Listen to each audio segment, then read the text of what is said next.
کیسے آپ ان تمام شفافیت کے تقاضوں کو پورا کریں گے؟ الیکٹورل اصلاحات کرنی ہے، انتخابی اصلاحات، تو وہ کیا ہونی ہے؟ اور یہ نہ ہو کہ انتخابات کے بعد پھر وہی بحث ہو جائے پاکستان میں جو ہمیشہ ہوتی ہے کہ انتخابات میں ہمیں دیوار سے لگایا گیا، ہمیں ہرا دیا گیا. جو ابھی خواجہ سعد رفیق نے صاحب کہا نا، ہمیں تو پہلے لیول پلینگ فیلڈ درکار ہے. یعنی ان کے نزدیک آج بھی جس وقت وہ حکومت میں بیٹھے ہیں ان کو لگتا ہے کہ اگر الیکشن ہوگا تو ہم ہار جائیں گے، تو یہ لیول پلینگ فیلڈ نہیں ہے. اب شاید لیول پلینگ فیلڈ ان کے لیے یہ ہے کہ عمران خان کو دیوار سے لگائیں تاکہ ہم اکیلے جو ہے اس میں راج کر سکیں. تو میں یہ سمجھتا ہوں کہ الیکشن سے پہلے ان تمام سیاسی جماعتوں کو بیٹھنا ہوگا. اچھا یہ خود بیٹھیں یا نہ بیٹھیں، ان کو کسی کو بٹھانا ہوگا. اور وہ اس میں ہماری اسٹیبلشمنٹ بھی ہے، اس میں پریزیڈنٹ صاحب بھی ہیں، اس میں تمام جو دونوں جماعتوں کے اندر یا تینوں لوگوں کے جماعتوں میں لوگ موجود ہیں سنجیدہ، وہ آئیں آگے بڑھ کے نئے رولز آف گیمز پہ اتفاق کر لیں تاکہ ملک آگے بڑھے. اس کی ایک وجہ میں آپ کو بتاتا ہوں. یہ جو سارا معاشی کرائسس جس کا ہم رونا رو رہے ہیں نا، انسرٹینٹی کے اندر کوئی ملک اس ملک پہ نہ انویسٹمنٹ کرے گا، نہ کوئی مالیاتی ادارہ آپ کی حکومت پہ اعتبار کرے گا جس کے بارے میں کچھ نہیں پتا کہ کل اس کی حکومت کیا ہے. اب جب جس ملک میں پرائم منسٹر خود یہ کہہ رہے ہیں کہ میں جس کو بھی فون کرتا ہوں اور جو بندہ فون اٹھاتا ہے وہ یہ سمجھتا ہے کہ یہ پیسے مانگنے کے لیے فون کر رہا ہے. یعنی یہ اس وقت ہماری حالات ہیں. اور کل سے پروپیگنڈا چل رہا ہے کہ جناب وہ 40 ملکوں کو سربراہ اور 50 ملکوں کے سربراہ وہ شہباز شریف صاحب کے پیچھے جا رہے ہیں. بھائی ملک کو دے کیا رہے ہیں یہ بتائیے نا. آپ کو کیا معاشی ریلیف مل رہا ہے؟ آپ نے تو ہمیں ایک لالی پاپ دیا تھا کہ جس دن آئی ایم ایف کے ساتھ معاہدہ ہو جائے گا اس سے اگلے دن ملک کے اندر معاشی سلمان صاحب اسی ٹاپک پہ ہم بات کریں گے، لیکن اس کے بعد ایکسپرٹ کی رائے آپ جان چکے ہیں کہ ملک میں سیاسی اور معاشی استحکام کا حل کیا فوری الیکشن ہی ہے. ساتھ رہیے گا.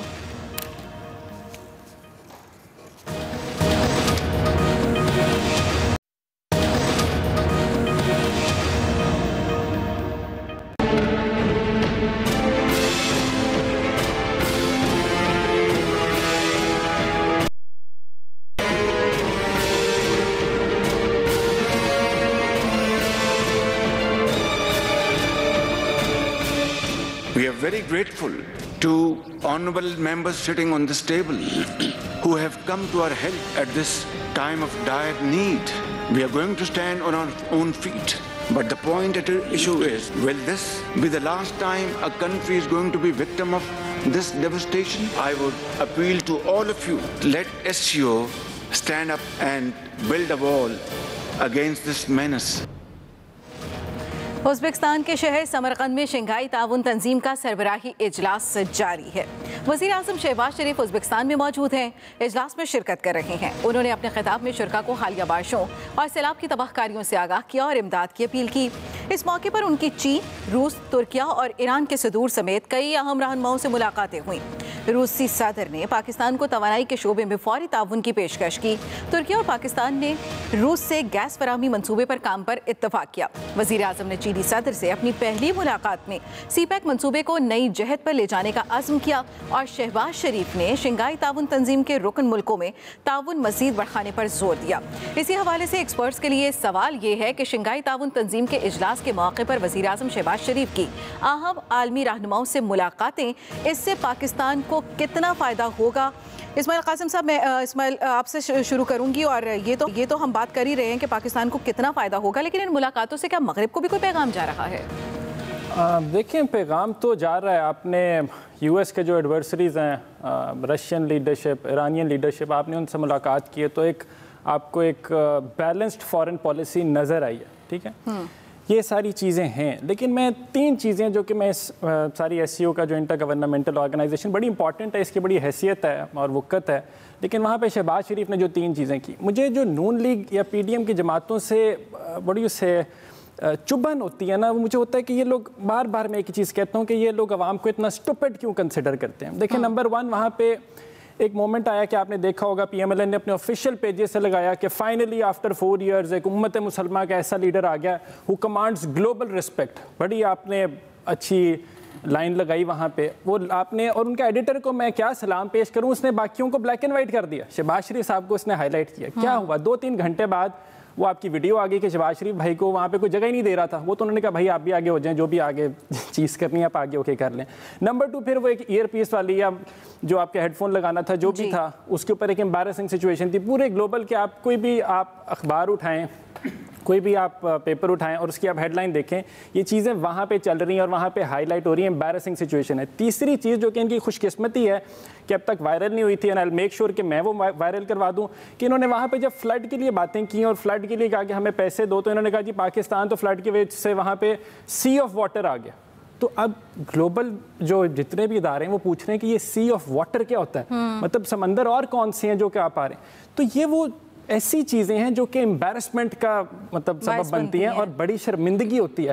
بیلنسڈ فارن پالیسی کے حساب سے ٹھیک بات ہے, لیکن پھر یہی بیلنس فارن پالیسی جب عمران خان صاحب نے اپنائی تھی اور کہا تھا کہ امریکہ کے میں خلاف نہیں ہوں لیکن میں رشیا کے بھی خلاف نہیں ہوں, میں کیوں ان کے کہنے پہ رشیا سے بات نہ کروں اور میں یہ گیس لوں اور یہ سارا کچھ انفراسٹرکچر بھی جس کا آلریڈی بنا ہوا ہے, تو ہم سستی گیس لیں جو کہ آپ کا انڈیا جس کو آپ نے سارا ٹائم آپ کی فارن پالیسی انڈین سینٹرک رہتی ہے وہ بھی لے رہا ہے, تو ہم کیوں نہیں لے سکتے؟ تو پھر اب آپ خود لے رہے ہیں, تو کیا پھر اب آگے تو کوشچن مارکس رہ جاتے ہیں نا. لیکن وہ جو 3 چیزیں ہوئی ہیں وہ آئی تھاٹ کہ میں عوام کو بتا دوں, باقی یہ سی آف واٹر جو ہے اس سے اللہ ہی بچائے ہم لوگوں کو. چلیں دیکھیں کہ کیا بنتا ہے. نسیم صاحب آپ کی جانب آئیں گے. ہم طویل عرصے سے یہی چیزیں سنتے آئے ہیں, دیکھتے آئے ہیں, حکومت کوئی بھی ہو باتیں یہی ہوتی ہیں کہ دوست ممالک تعاون کرنے کے لیے تیار ہیں, شعبوں میں تعاون بڑھانے کے لیے تیار ہیں, حالات بدلنے کے لیے تیار ہیں, لیکن اس کے ثمر آج تک کبھی دکھائی نہیں دیے ہیں, اس کے فائدے کبھی آج تک عوام تک پہنچے نہیں ہے. ایسا کیوں ہے؟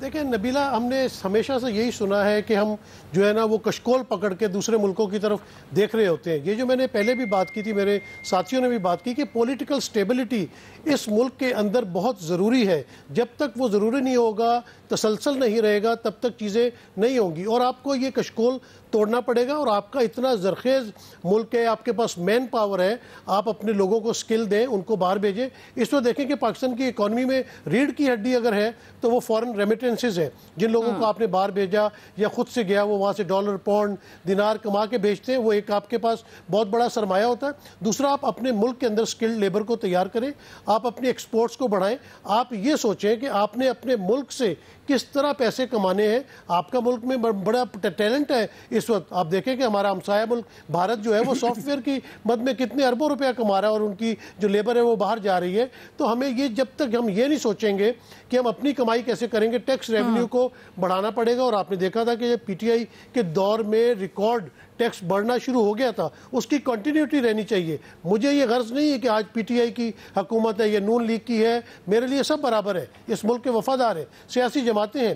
لیکن آپ کی سوچ دیکھنی پڑے گی کہ آپ کیا سوچ کے جاتے ہیں. کیا آپ یہ سوچ کے باہر جاتے ہیں کہ ہم اپنے دوست ممالک سے امداد مانگیں گے یا قرض مانگیں گے؟ یہ قرض پہ ملک نہیں چلا کرتے. قرض کبھی کبھار کے لیے ٹھیک ہوتا ہے, لیکن ہم 28ویں بار 29ویں بار ہماری آئی ایم ایف کے ساتھ ڈیل چل رہی ہے. جو ہم کماتے ہیں وہ ہم آئی ایم ایف کو دے دیتے ہیں. آپ دیکھیں کہ اگر بھارت قرض لیتا ہے تو وہ اپنی آمدنی کا 50% جو ہے وہ واپس کرتا ہے قرض کے مد میں. بنگلہ دیش 30% واپس کرتا ہے, اور ہم لوگ جو کچھ کماتے ہیں اس کا 90% جو ہے سود ادا کر دیتے ہیں. تو ملک اس طرح نہیں چلا کرتے. تو ہمیں یہ سوچنا پڑے گا کہ ہم نے اپنے ریونیوز کس طرح بڑھانے ہیں. یہ جو ملک کے اندر مافیاز ہیں, کارٹلز ہیں, ان کو توڑنا پڑے گا. آپ دیکھ لیں کہ شوگر سکینڈل آیا, کتنا بڑا سکینڈل آیا, کچھ رزلٹ اس کا نکلا. آٹا سکینڈل ہے, ہر چیز پاکستان کے اندر موجود ہے. پاکستان کے اندر آپ کمائی کے بہت سارے ذریعے ہیں, لیکن جب تک یہ مافیاز کو, کارٹلز کو آپ ان کو نہیں توڑیں گے, اور جو حکومتیں ہوتی ہیں ان کا کام بزنس کرنا نہیں ہوتا, ان کا کام ہوتا ہے ریونیو جمع کرنا. باہر کے جتنے ممالک ہیں وہ ٹیکس پیئر کا ریونیو لیتے ہیں اور غریب عوام کو دیتے ہیں. تو اس ملک میں سب سے پہلے تو آپ کو ٹیکس کے نظام کو بہتر سے بہتر ترین کرنا ہے تاکہ آپ کے پاس ریونیوز آئیں. اس کے بعد آپ کے پاس آ جاتی ہے کہ آپ نے ایکسپورٹ جو ہے اس کو بڑھانا ہے. جب ایکسپورٹ بڑھے گی تو آپ کے پاس ڈالر زیادہ آئیں گے. غیر ضروری جو امپورٹس ہیں, لگژری چیزیں ہیں, ان کے اوپر ٹوٹلی پابندی ہونی چاہیے. جب تک آپ یہ سارے کام نہیں کریں گے, جب تک ملک آگے نہیں بڑھے گا, قرضے لیتے جائیں گے, اور آپ کا ایک امپریشن یہی جائے گا کہ ہر ملک کہتا ہے کہ the number you have dialed is not responding at the moment. پھر یہ والے حالات ہونا شروع ہو جائیں گے, بلکہ ہو گئے ہوئے. تو جو موجودہ حکومت ہے اس کو بھی سوچنا چاہیے. لیکن الیکشن, آپ کا جو پہلا سوال تھا, پھر حل وہی ہے کہ جتنی جلد ہو الیکشن ہو جائے, نئی حکومت آ جائے, وہ آ کے جو بھی ڈیلنگ ویلنگ کرنا چاہتی ہے وہ کرے اور ملک کو لے کے آگے چلے. اور سب کو مل بیٹھنا پڑے گا, سیاسی جماعتوں کو, اسٹیبلشمنٹ کو. یہ انا کے مسائل جو ان کو ختم کرنے پڑیں گے. بھئی آپ کی انا کی وجہ سے ملک کا نقصان ہو رہا ہے, آپ تجربے کر رہے ہیں, آپ نے پاکستان کو تجربہ گاہ بنایا ہوا ہے. کب تک یہ معاملات چلتے رہیں گے؟ جب دیکھو کہ کوئی وزیر اعظم ٹک کے کام نہیں کر سکتا, کوئی حکومت ٹک کے کام نہیں کر سکتی, جب تک آپ اسٹیبلٹی ملک میں لے کے نہیں آئیں گے, ملک آگے نہیں بڑھے گا. باہر کے ملک کا کانفیڈنس آپ کے اندر نہیں آئے گا, انویسٹرز کا کانفیڈنس آپ کے اندر نہیں آئے گا. یہ سب چیزیں جس کو اجتماعی طور پہ ہم تمام لوگوں کو, عوام کو, ہمیں میڈیا کو, پولیٹیکل پارٹیز کو, سب کو اپنا اپنا کردار ادا کرنا ہوگا. بالکل ٹھیک ہے. نوید حسین صاحب, آپ کو کیا لگ رہا ہے جو پاکستان کو پیشکش کی جا رہی ہے, جو معاہدے کیے جا رہے ہیں, اس سے پاکستان کو کتنا فائدہ ہوگا؟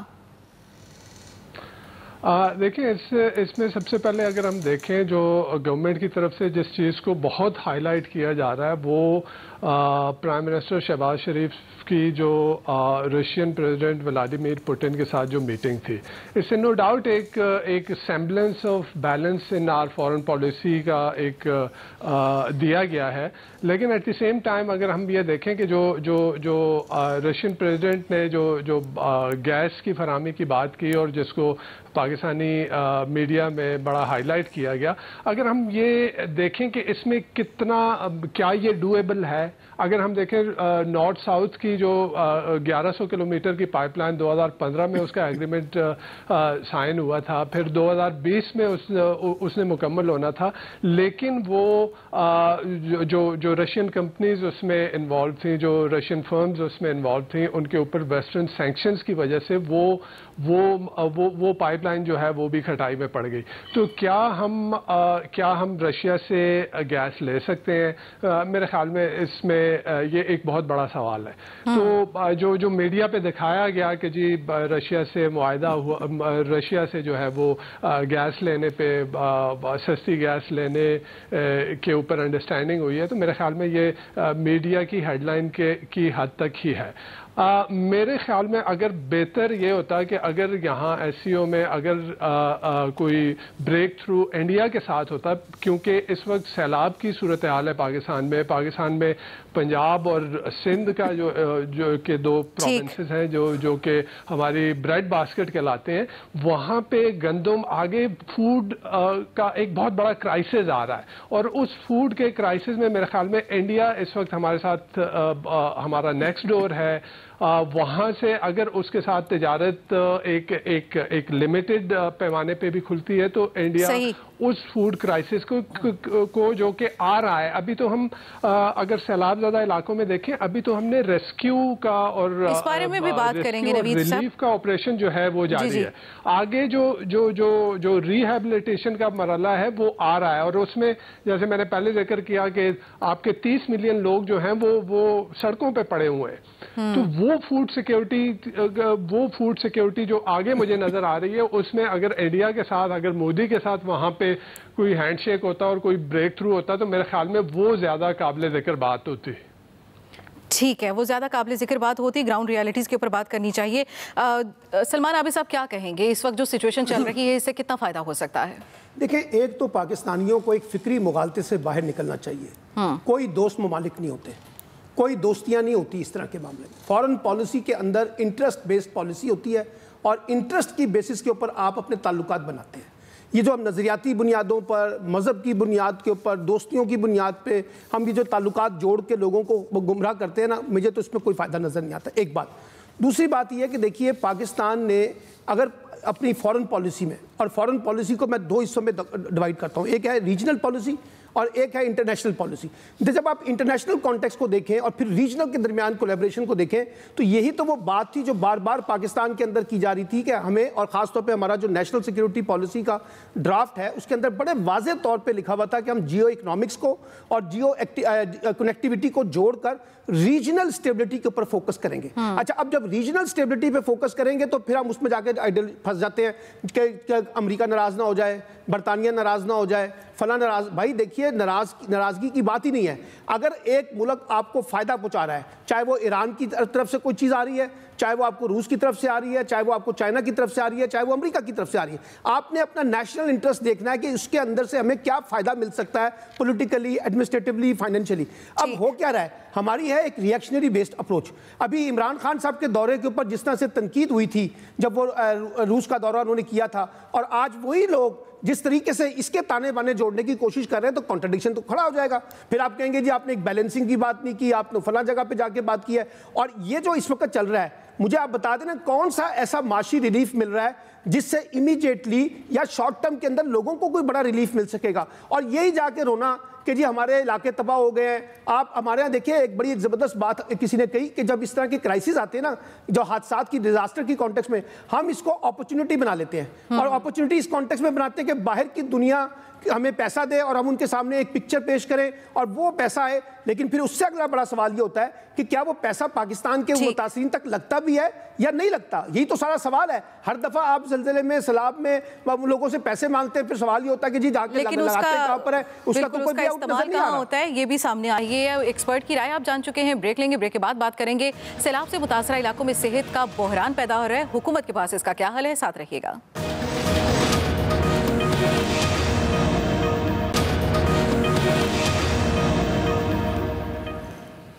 حالیہ بارشوں اور سیلاب سے متاثرہ علاقوں میں صحت کا بحران جنم لے رہا ہے. سیلاب زدہ علاقوں میں ڈینگی اور ملیریا سمیت کئی وبائی امراض متاثرین پر حملہ آور ہیں. گیسٹرو اور ہیزے جیسی بیماریاں بھی تیزی سے پھیل رہی ہیں. دواؤں کی شدید قلت ہے اور ادویہ ساز کمپنیوں نے دواؤں کی قلت کا ذمہ دار حکومت کو ٹھہرا دیا ہے. موقف یہ اختیار کیا ہے کہ دواؤں کی پیداواری لاگت بڑھ گئی ہے، سستی دوائیں نہیں دے سکتے. گورنمنٹ مہنگائی کے تناسب سے دواؤں کی قیمت بڑھائے. اسی سے متعلق سوال کہ متاثرہ علاقوں میں صحت کا بحران، حکومت کے پاس کیا حل ہے؟ نوید حسین صاحب آپ سے آغاز کریں گے. کیا حکومت کے پاس حل ہے کوئی؟ میرے خیال میں اگر دیکھا جائے تو حکومت کے پاس نہ تو حل اس والی سٹیج میں تھا جبکہ ریسکیو اور ریلیف کا آپریشن مرحلہ تھا، کیونکہ ہم نے دیکھا کہ بلوچستان میں جس طرح سے جس وقت پہ سٹارٹ ہوا جبکہ بہت تباہی ہو چکی تھی، تو اس وقت اس مرحلے کے لیے ان کے پاس کوئی حل نہیں تھا. اب جبکہ جو ایک غذائی اجناس کی کمی ہے، جو ایک فوڈ شارٹیج آگے آ رہی ہے، اور جس طرح سے واٹر بورن ڈیزیزز اور ماسکیٹو بورن ڈیزیزز جس طرح سے حملہ آور ہو رہی ہیں. ابھی ہم نے دیکھا کولرا اور جو ہے وہ آپ کی ڈینگی اور آپ کا جو ہے وہ مختلف بیماریاں جو ہیں وہاں پہ بڑھ رہی ہیں. تو اس میں ان کے پاس کوئی حل نہیں ہے. لیکن اس کے ساتھ ساتھ ایک چیز میں یہ بھی کہنا چاہوں گا کہ من حیث القوم میرے خیال میں یہ ہمارا مزاج بن چکا ہے کہ کرائسس کی سچویشن میں ہم جو ہے وہ اپنی منافع خوری پہ اتر آتے ہیں. ہم نے دیکھا ہے کہ دوائیوں کی قلت جو ہے وہ میرے خیال میں آرٹیفیشلی کریٹ کی گئی ہے، اور جو ہول سیلر ہیں انہوں نے جو ہے وہ ہورڈنگ کر رکھی ہے تاکہ زیادہ سے زیادہ منافع کما سکیں. ٹھیک ہے. اسماعیل قاسم صاحب، حکومت اس صورتحال کو قابو کر پائے گی؟ نہیں، حکومت نہیں کر پائے گی. یہ کرنا ہوتا تو یہ 10 سال پہلے سے ہو چکا ہوتا. کوئی انفراسٹرکچرل ڈیولپمنٹ ہو گئی ہوتی، کلائمیٹ چینج کے بارے میں آپ نے اویئرنیس کریٹ کی ہوتی، اڈاپٹیشن کی بات کی ہوتی، میٹیگیشن کی بات کی ہوتی. ایسا کچھ بھی نہیں ہوا. تو فرینکلی نہیں، وہی والی بات جو سب کر رہے ہیں، اپرچونٹی ملی ہے، پیسے آ گئے ہیں یا آ رہے ہیں تو وہ پیسے اکاؤنٹس میں جائیں گے. لوگوں کا کیا ہے، لوگ پڑے ہیں وہاں پہ چلے جائیں. لیکن پھر بھی جو دوسری NGOs کام کر رہے ہیں یا دوسرے لوگ جو کہ ایکچوئل میں کچھ کرنا چاہتے ہیں، ان کے لیے یہ کہ آگے ونٹرز آ رہے ہیں، سچویشن بڑی خراب ہو جائے گی. ڈینگی، ملیریا یہ والے معاملات تو ہیں ہی ہیں وہاں پہ. پریگننٹ جو خواتین ہیں ان کے والے ایشوز ہیں. تو ابھی بھی جو ان کو ریلیف تو شاید ٹیمپریری شاید مل گیا ہو، لیکن ان کی جو بھی سسٹینیبلٹی ہے وہ وہاں پہ بڑی زیادہ خطرناک ہے. تو اس میں اویئرنیس کریٹ کرنی چاہیے. میڈیا کو امپورٹنٹ رول پلے کرنا میرا خیال ہے زیادہ ہے کہ اویئرنیس کریٹ کرتے رہیں، بیکاز بحیثیت قوم ہم اکٹھے ہو جاتے ہیں اور ہم نکل کے ہیلپ کرتے ہیں.